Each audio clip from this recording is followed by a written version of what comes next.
Italians just chose their next prime minister, and it's a big deal because it's a major win for the far right and an unsettling throwback for many others. Some are even calling it a return to fascism. So, Giorgia Meloni is about to become the most right-wing leader in Italy since Benito Mussolini. And in case you need a history recap, Mussolini was a pretty terrible fascist leader in Italy during the first half of the 20th century. In a fascist regime, an authoritarian leader is at the center with an emphasis on extreme nationalism. So Mussolini is an example, as is Adolf Hitler. Mussolini's regime ordered violence against the Jewish population in Italy and created an alliance with Hitler that allowed for their persecution. Now, back to Meloni. Her party, i.e. the party that won, is called the Brothers of Italy, and it has roots that go back to the Italian fascist party. Meloni is strongly opposed to immigration. She wants to close pathways for North African migrants, literally. She tweeted in August that her intent is to create a naval blockade to patrol the Mediterranean, according to NPR. Sounds a little like someone else's wall. Anyway, Meloni considers herself pro-family, and while she has said publicly that she will not interfere with abortion access, which has been legal in Italy since 1978, she does want to emphasize a part of the law which is about prevention, according to Vox, which is vague and could mean a lot of things. She also spoke out against LGBTQ+ rights and gender ideology earlier this year, and despite being the country's first woman prime minister,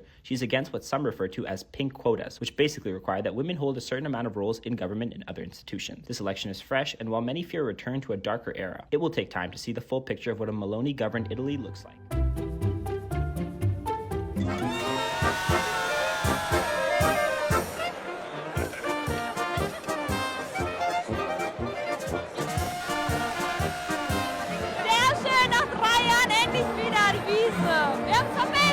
Es ist ein Traum.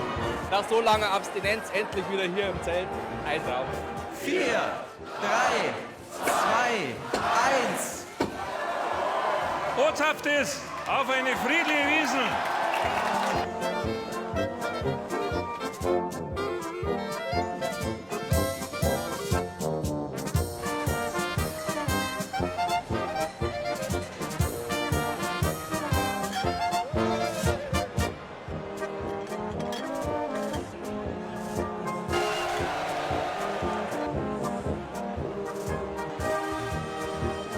Well, there's nothing else like it. The spirit, everyone's so excited to be here.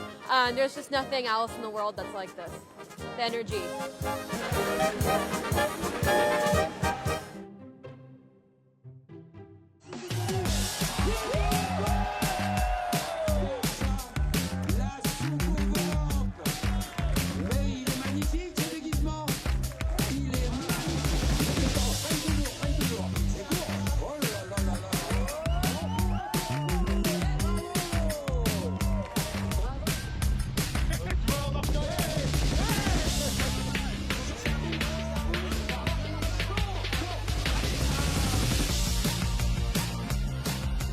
C'est sûr que c'est compliqué, surtout des déguisements qui sont monstrueux comme l'avion là, derrière moi. Là. Toujours une petite poussée d'adrénaline quand ça décolle, mais après c'est super fun, c'est que du bonheur. Les gens ils encouragent, ils applaudissent, enfin, c'est du bonheur partagé, quoi. Un petit peu stressé, parce qu'on ne sait pas trop si ça va voler ou pas. Après, moi j'ai un petit peu d'expérience, je dois en être à mon 5 ou 6e déguisement. Du coup, je suis assez confiant, il est fiable, robuste, c'est un camion de pompier, il va décoller nickel.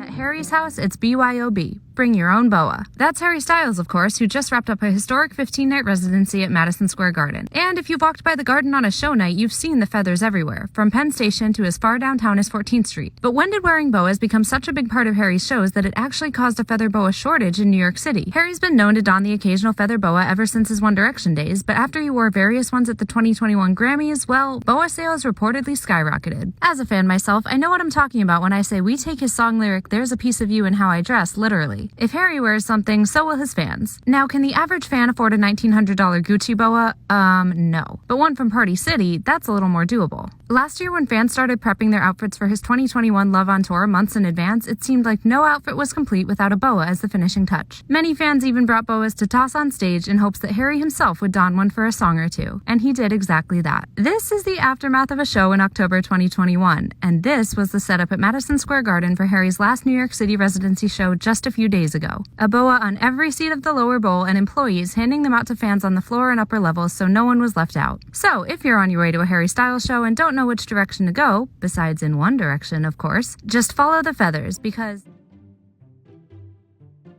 million Americans live with a criminal record. For many of these Americans, life with a record can mean constant surveillance. It can mean being denied employment, education, social services, the right to vote, housing, child custody, the list goes on. And this doesn't just harm one person, it harms their families too. Now, politicians will tell you this is a matter of public safety. But you tell me, how are we safer if 80 million people can't get a job? How are we safer if they can't feed or house their families? How does excluding formerly incarcerated Americans from stability and opportunity contribute to public safety? But there's another way. If people can change their record, they can change their lives. Imagine a world where people can pay their debts to society and then return to their families and their communities as full members. Imagine a fair chance where people can move beyond their mistakes. 7 years ago, California voters passed Prop 47, which gave people the chance to expunge their records. Since then, numerous states have expanded access to expungement. People in states like Illinois, Arizona, Florida, and more are gaining new opportunities to clear old records, give back to their community, and contribute to the economy. This is the kind of inspiration to help people turn their lives around that can benefit not just individuals, but their entire communities. In the coming years, states will have the chance to end the lifetime barriers to opportunity. The movement for second chances is growing, and that will benefit all of us. That sounds like public safety to me.